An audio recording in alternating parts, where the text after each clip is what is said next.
I recently bought myself this P7R LED lenser. Thought I'd do a quick unboxing to show you what you get and how decent this torch is. So let's take a look inside the box. Here we go. So here's the torch itself. Now when you first get it, the battery isn't installed, but it is a pain to get in there. It's quite stiff to push into the clip. So therefore I've kind of let it fitted. We'll take a look inside, but before that, let's have a look and see what was in the rest of the box.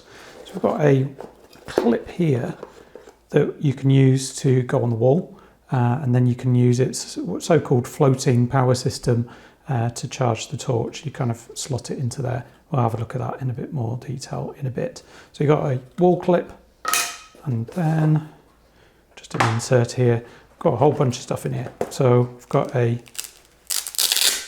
case for it, so it can go on a belt. We've got that floating charging system. So by that, I mean that it's magnetic around this bit, and what will happen, gets near to it and it clicks on using magnetism and initiates charging just from contacts. It's like a bit like MagSafe.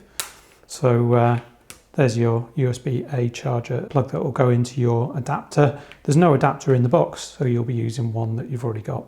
Light on here will light up when it's charging, and it's worth bearing in mind that that's the only way to charge it. There's no socket within the body of the torch that allows you to charge it.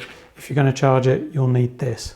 That's one of the things I would have changed about the design, is to maybe have a charging port on the body of the torch that accepted USB-C input, or maybe on the inside where the battery is, they could have had the port hidden away there so that it didn't affect the splash-proof IPX4 rating that it has. Okay, let's just check the rest of the box. So instruction manuals and warranty sticker. What else have we got? Oh, some adhesive pads to, I guess, allow you to stick that bracket to the wall if you didn't want to drill it in. So that's good. And then we've got a wrist strap there, so you can put that section around there, and then you've got quite a nice wrist strap to go with it. Okay, so we've got the wall bracket there, got the charging unit, slot that into the top and twist it slightly and it locks it into place.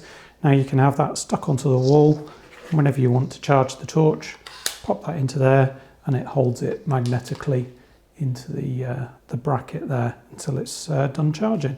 Just pull it away and it's done. Really quite convenient, that. So let's take a look inside the torch. So we'll unscrew this top end, and you've got the rechargeable lithium ion cell here.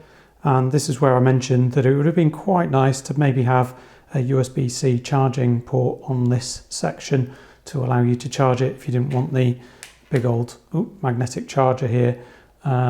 It's quite a big thing to take around with you if you just want to charge your torch up. And in emergencies where maybe you've got a hand warmer with a charging output, you're not going to be able to connect it into this without having that with you, which is a bit chunky and not so convenient. I guess you could have two power cells. You can purchase these separately, so that could be a thing. But yeah, there's not a lot else to see inside. I'll just put that back together.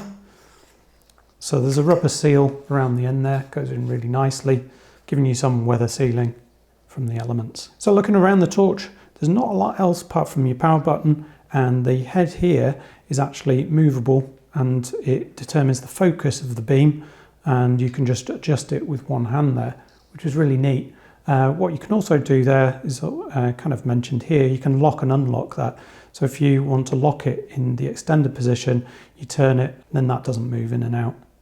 Then twist it to unlock it, and then you're back to normal. So that's really handy, literally. So moving on to the power button. Now this is a 3-stage power button, so a little bit like a camera where you're soft pressing to do focus. This one determines the power level. So if you just turn it on normally once, that's on the low power setting. Let's turn it back off. But if you soft press it and then depress and then repress, you can see that it goes through the different power levels. So 1, dim, medium, high. And When you've settled on the one that you want, you fully press it in. I'll go for medium, 1, 2. So it takes a little bit of getting used to, but once you're used to it, it is second nature.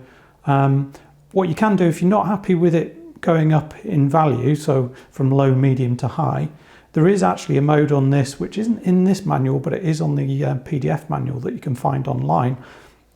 If you depress this button about 9 times and hold it, it will flash a few times and it reverses that cycle, so it will go from high, medium to low. So let's do that. Let's do 1, 2, 3, 4, 5, 6, 7, 8, 9. So you saw it flash there.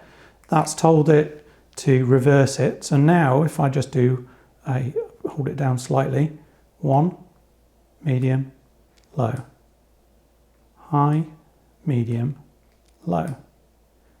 So that's quite neat.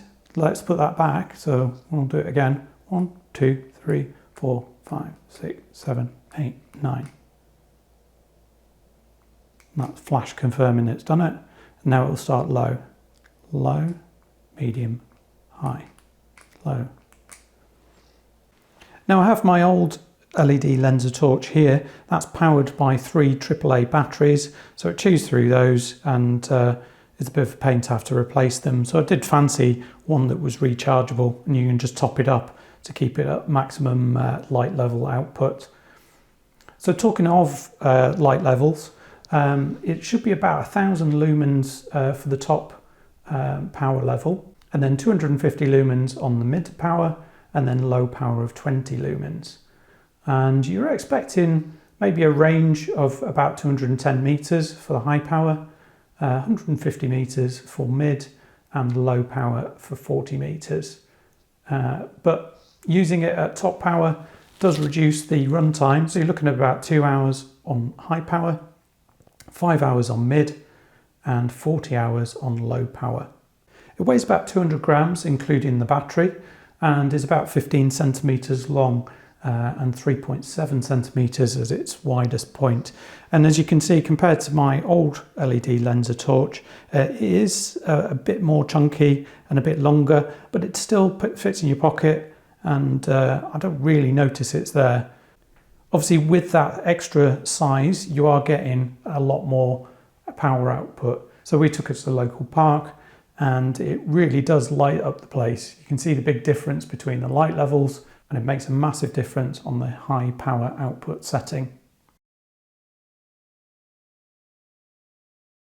And compared to the old LED Lenser torch I have, even the low power setting kind of blows it out of the water. So overall, for the money, which is about £60, it's a pretty decent buy. It might feel a little bit expensive for a torch, but it's very well built, and it has a 7-year warranty. The light output from it is fantastic.